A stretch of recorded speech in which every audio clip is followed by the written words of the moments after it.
Takže čau lidi, já vás vítám u nového videa.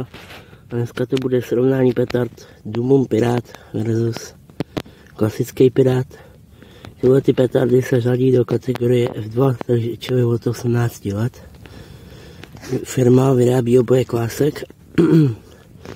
Takže si říkáte, jaký je v tom rozdíl, že všechny pirátky jsou vlastně stejný, ale jediný rozdíl je v tom, že máme tu Dumum Pirát a normální klasický Pirát, jaký znáte.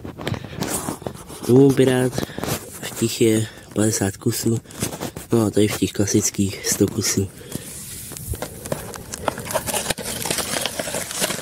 I když tady už 50 kusů není, protože už jsem nějaký vybouchal, takže nebude 50 kusů, ale to je jedno, odpálíme si jen nějaký. Tady jich je 100 kusů. Takže já si myslím, že se může mít na odpal. Takže jako první petarda Dumum Pirát. Na to.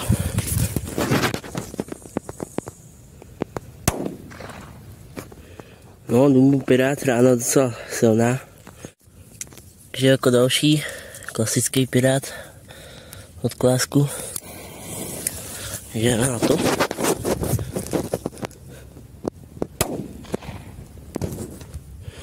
Takže Pirát od klásku byl podle mě rozhodně silnější. Nevím, jak to bude vidět na to videu.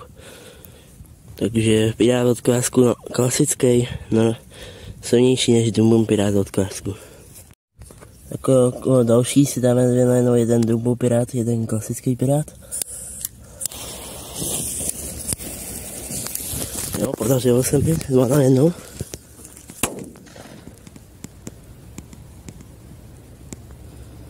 No a teda jeden nebouch.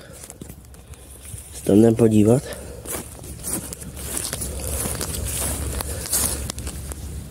No, tady vidíte, že jeden nebouch.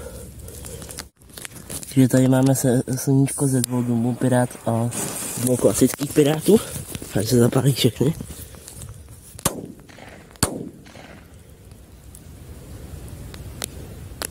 No, takže jenom dvě.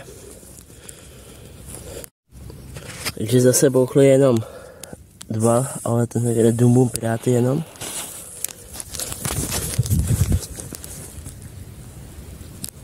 On nějak nechtějí chytit. No, nevadí.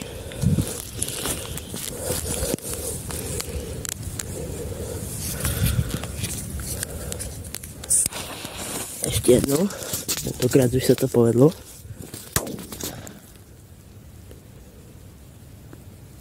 Opět jenom jedno. No nic. Takže doufám, že se vám video líbilo. Pro další video dejte like a odběr. A za mě byla silnější klasická pirátka od klásku než Dumum Pirát. Takže pro další video dejte like a odběr a čus!